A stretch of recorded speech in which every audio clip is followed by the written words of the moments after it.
ताज्या व महत्त्वाच्या घडामोडी जाणून घेण्यासाठी चॅनलला सबस्क्राइब करा व बेल आयकॉनला क्लिक करा। धुळ्यापाठोपाठ आता मालेगावात खासदार सुभाष भामरेंच्या उमेदवारी विरोधात बॅनरबाजी सुरू झाल्याने वातावरण चांगलेच तापले आहे।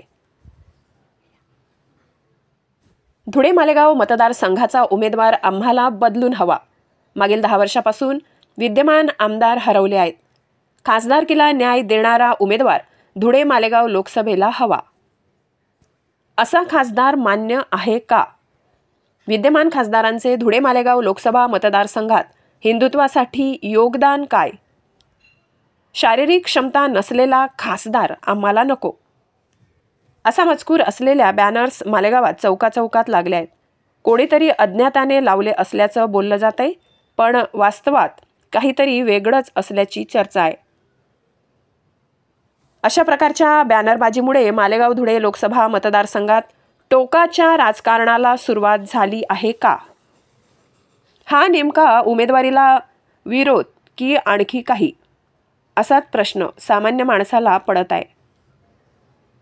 यानंतर महापालिकेने कारवाई करत काही बॅनर काढले, इतर बॅनर काढायची कारवाई सुरू आहे। वृत्तसंकलन विभाग, गर्जना न्यूज, मालेगाव।